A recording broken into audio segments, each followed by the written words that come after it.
Cinquièmement, refuser ce qu'on veut, de faire ce qu'on veut, mais plutôt ce qui nous est commandé. Beaucoup de chrétiens sont des rebelles. Je vais vous dire, dans la vie chrétienne, il n'y a pas d'indépendance. Lorsque tu commences à chercher à vivre l'indépendance, sache que tu fais route ensemble avec le diable. Dans la vie chrétienne, il n'y a pas d'indépendance. Dans la vie chrétienne, il n'y a pas de vie privée. Et je ne sais pas s'il y a des gens qui me comprennent. C'est lorsque Adam et Ève ont cherché à vivre l'indépendance, c'est alors qu'ils ont été chassés dans les jardins d'Éden. Dans la vie chrétienne, il n'y a pas d'indépendance. Il n'y a pas de vie privée.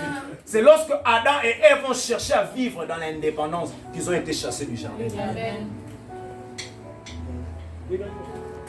Regardez Géasi. Le prophète Élie ne lui demande rien. Mais après avoir prié pour Naaman, la Bible dit que Géasi est allé trouver Naaman pour lui dire: mon prophète a reçu des gens. Est-ce que Élisée lui avait demandé? Non. Si Élisée avait refusé de prendre cette offrande parce qu'il savait que cette offrande s'appelait l'œuvre, je ne sais pas s'il y a des gens qui m'écoutent. L'œuvre de Dieu, si tu ne fais pas ce qu'on t'a commandé de faire, tu veux faire ce que tu fais, tu mourras. Est-ce qu'il y a des gens qui me suivent? Dieu avait ordonné que l'arche de l'alliance, lorsque ça entrerait dans la cité du roi, ce sont les sacrificateurs qui doivent porter cela. Mais David, il a acheté des veaux neufs. Il a mis des chariots. La Bible dit qui était mort? Uza.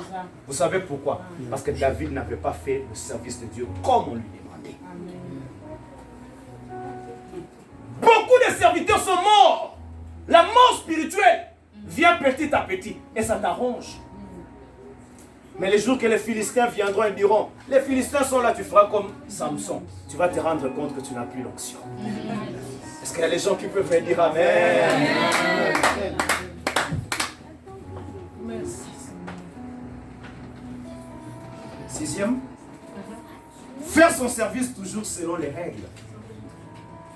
Car chaque travail a ses règles. C'est comme cela, vous verrez. Lorsque Dieu institue le sacrificature, tous les sacrificateurs ne faisaient pas le même travail. Tous les Lévites plutôt ne faisaient pas le même travail. Dans les Lévites, il y avait des sacrificateurs, il y avait des chantres, il y avait des autres choses. Mais ce que je suis étonné aujourd'hui dans le 21e siècle, les chantres commencent à vouloir devenir des évangélistes, des prophètes. Chacun doit être à sa place. Est-ce que les gens peuvent me dire Amen? Amen. Je vais terminer maintenant. Je vais parler maintenant du principe managérial. Oh, ça va. Ici, je vais dire des déclarations. Et c'est de là où je vais m'arrêter. Vous devez savoir que toute vision requiert le résultat. Évangéliste Alain, toute vision, même le temple de victoire, requiert de résultats. Mais il y a un principe de Dieu. Et lorsque je parle du management ou du principe managérial, je vais parler d'un principe très important. Lorsque Dieu appelle un visionnaire, Dieu lui donne la provision. Amen. On dit, il n'y a pas de vision sans provision. Mais Dieu, lorsqu'il appelle le visionnaire, il lui donne deux provisions. La première provision, ce sont les managers, les exécutants de la vision. C'est vous.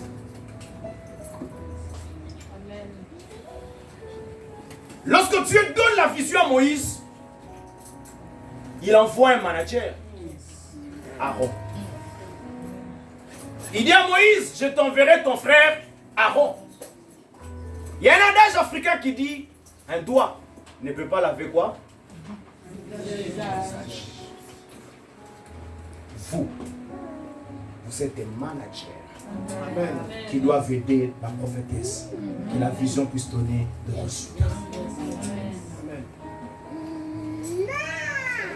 La présidente des mamans, vous êtes un manager qui doit donner la main à la prophétesse pour que la vision donne des résultats. Mais c'est quoi maintenant ces principes managériels? Dans une vision, il n'y a pas plusieurs serviteurs de Dieu. Je vais étonner des gens. Dans une vision, il n'y a pas plusieurs hommes de Dieu. Dans une vision, il y a un seul homme de Dieu. Vous tous, vous êtes le serviteur de cet homme de Dieu. C'est ça le principe managérial. Je ne sais pas s'il y a des gens qui ont compris. Je répète, dans une vision, il n'y a pas plusieurs serviteurs de Dieu. Aujourd'hui à l'église, les gens veulent s'appeler. Lorsqu'il entre dans l'église, il dit, je suis serviteur de Dieu. Non. Dans une vision, il y a un seul serviteur de Dieu. Les autres qui restent, ce sont les serviteurs de Dieu. Je vais lire la Bible pour te montrer que je ne mens pas. Est-ce que je peux avancer? Je répète encore. Pasteur Gédéon, tu n'es pas un homme de Dieu dans cette vision temple de victoire. Tu es le serviteur de l'homme de Dieu, de la femme de Dieu. La mauvaise compréhension de cela, c'est ce qui amène beaucoup de problèmes dans nos visions. Tout le monde veut être homme de Dieu. J'ai dit à l'église, même si tu prophétises plus que moi, je suis l'homme. Lorsque Dieu descend, il ne te voit pas. Il ne voit pas le pasteur Gédéon, mais il voit la prophétesse. C'est comme ça lorsqu'on écrivait les lettres aux églises dans Apocalypse, on écrivait à l'ange de l'église de Laodicée, à l'ange de l'église temple de victoire. Pourquoi? Que dans ce temple de victoire, qui est le pasteur, le prophète, Dieu ne vous connaît pas, il vous connaît derrière la prophétesse. Amen. Dans ce niveau, vous devez comprendre que vous êtes esclaves. Prophétesse. Vous savez pourquoi Géasi n'a pas pris la double portion d'Élysée? C'est parce que Géasi n'avait pas compris ce principe managérial. Mais Élisée avait pris la double portion d'Élie. La Bible dit qu'est-ce qu'Élisée faisait? Il lavait les mains d'Élie. Et c'est comme cela qu'Élisée avait ce qui était sur Élie. Je peux être court, mince, gros, noir, blanc, mais si je suis le leader, vous tous vous êtes les serviteurs de l'homme de Dieu. Amen. Le problème avec l'église, c'est ça. Ça choque. Les gens vont dire, oh, c'est un culte de personnes. Non. Les gens qui ont marché ainsi, ils ont vécu Dieu. Lorsque Aaron n'avait plus compris qu'il était le manager de Moïse, Aaron avait perdu la place. Qui avait pris? C'était Josué. Pourquoi? Parce que Josué, la Bible dit, lorsque Moïse était à la montagne, lui il est resté sous les pieds. Bon, pourquoi? Il savait que je suis le manager. Et c'est comme cela que lorsque Moïse meurt, Dieu dit à Josué, il dit, Josué, fils de Nun, serviteur de Moïse. Il ne dit pas serviteur de Dieu, mais il dit serviteur de Moïse. Pourquoi? Parce que Josué était serviteur de l'homme de Dieu. Bien-aimés dans le Seigneur, vous qui seront consacrés, tu peux avoir l'argent plus que la prophétesse. Tu peux avoir l'onction plus qu'elle. Sache une chose, tu es son esclave. Vous savez pourquoi l'église anglophone vont vite? C'est parce que nous les francophones, nous sommes rebelles de nature. On ne veut pas comprendre ces choses. Lorsqu'on regarde, on dit, comment est-ce que je peux obéir à une femme comme elle? Qu'elle soit une femme comme elle, je veux vous dire, dans son ventre, il y a des enfants qu'il va te donner. Dans son ventre, il y a des jets que toi tu auras. Dans son ventre, il y a des élévations que tu auras. Mais lorsque tu ne comprends pas ces principes, bien-aimés, écoutez-moi, bien-aimés. Oh là là. La prophétesse Juanita, une très grande prophétesse aux États-Unis. Un jour, elle s'élève. Elle sent quelque chose. Dieu lui dit, je ne te connais pas. Elle a commencé à pleurer. Elle a dit, moi qui organise des conférences, je vois les gens pleins. Dieu, tu me dis, tu ne connais pas. Dieu lui dit, oui, je ne te connais pas. Comme il a dit dans Matthieu 7, je ne te connais pas. Et Dieu lui a dit, si tu faisais les plans, c'est à cause de mon nom. Yes, come on. Yes, come on. Parce que Dieu donne honneur à son nom. C'est comme ça que vous pouvez comprendre, même si un homme de Dieu n'est pas bien, il vit mal. Dieu, lorsqu'il prêche, Dieu fait ça. Pourquoi? Parce qu'à cause de son nom. Mais ce jour-là, Dieu lui dit, tu sais pourquoi? Parce que tu avais fui d'être manager de ton père spirituel qui est T.D. Jakes. Et elle a pleuré toute sa vie. Écoutez-moi bien aimé. Elle a organisé une conférence. Et dans cette conférence, le thème de cette conférence était la fille prodigue. Elle a prêché, elle s'est prêchée elle-même. Elle a pris ses chaussures, elle est venue s'agenouiller devant son père spirituel. Il a dit, Bishop T.D. Jakes, enseigne-moi à prêcher. Donne-moi permission d'aller prêcher. Dis-moi qu'est-ce que je dois prêcher. Car j'étais rebelle pendant des années. Écoutez-moi bien aimé. Après ces jours-là, le ministère du prophétesse Joanie n'a jamais été comme ça et tout par elle a commencé à. Vous savez pourquoi? Dieu c'est un Dieu de principe. Il a. Peu importe ta grandeur. Peu importe. Josué 1. Verset 1. Après la mort de Moïse, serviteur de l'Éternel, l'Éternel dit à Josué, fils de Nun, serviteur de qui? De Moïse. Le conseil que je voulais vous donner, c'est après. Vous êtes des serviteurs de la femme de Dieu. Qu'elle ne puisse pas voir ce qu'elle a. Elle est la femme de Dieu. Lorsque Dieu entre ici, que ce soit en Belgique, que ce soit ici, Dieu la voit d'abord. C'est Dieu qui va lui demander le rapport. Vous tous, vous viendrez après. Il va lui demander qu'est-ce que tu as fait avec la vision. Mais le secret, si vous voulez voir la gloire de votre ministère, c'est ce que je viens de vous dire. Que le Seigneur vous bénisse.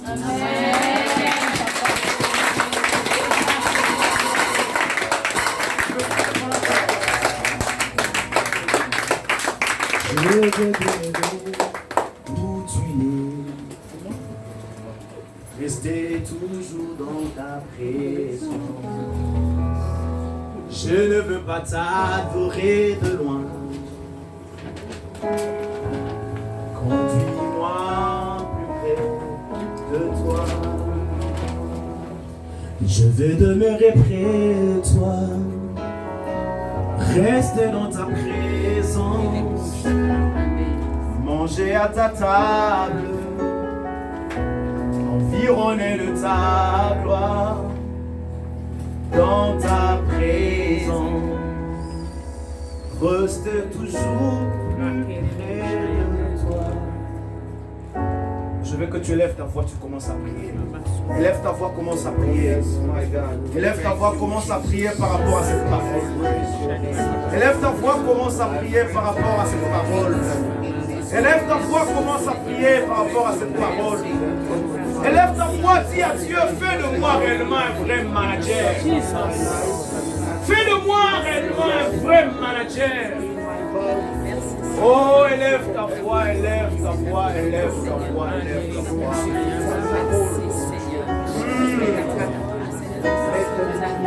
Merci Père. Vous avez voulu ce matin, Père, te servir de nous comme des simples instruments pour parler à tes simples, puissants serviteurs de Dieu, qui aujourd'hui seront consacrés, qui aujourd'hui, Père éternel, ils vont faire leur choix de te servir, Papa. Que la gloire te revienne, Père. La gloire te revienne, la gloire te revienne. Oh, we love you, Jesus. We praise you, Lord. Alléluia, merci Seigneur.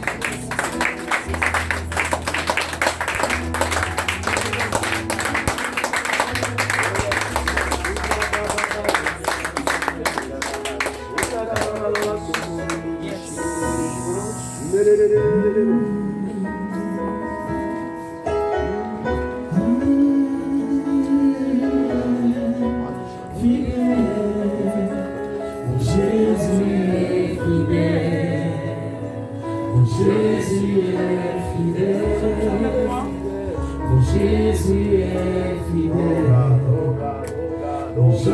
God. Thank you, Jesus.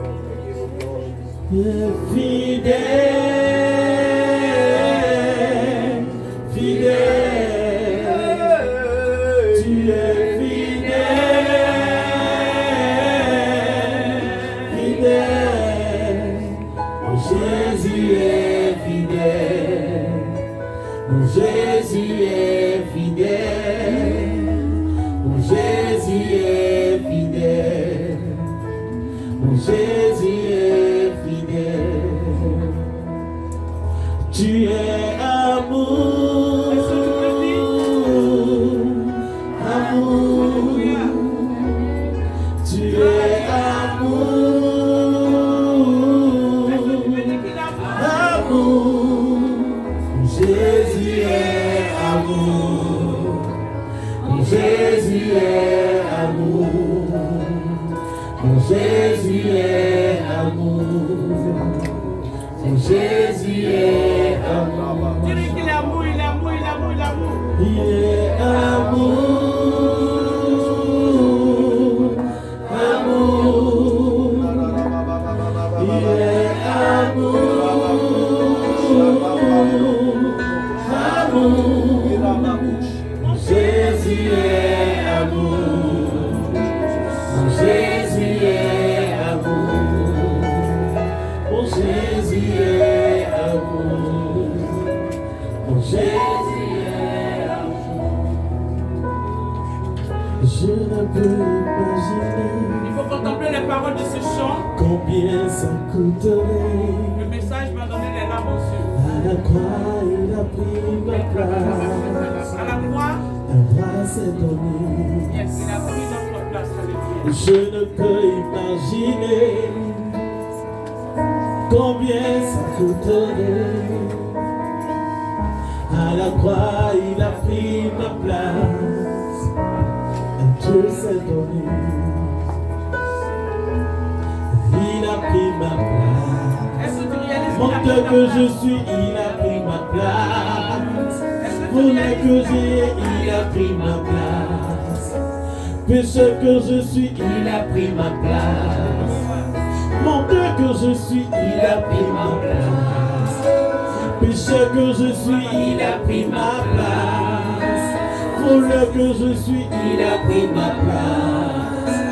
Pécheur que je suis, il a pris ma place. Il est fidèle, fidèle. Il est fidèle, fidèle. Gloire à Dieu. Jésus est fidèle. Mon Jésus est fidèle. Mon Jésus est fidèle. Mon Jésus est fidèle.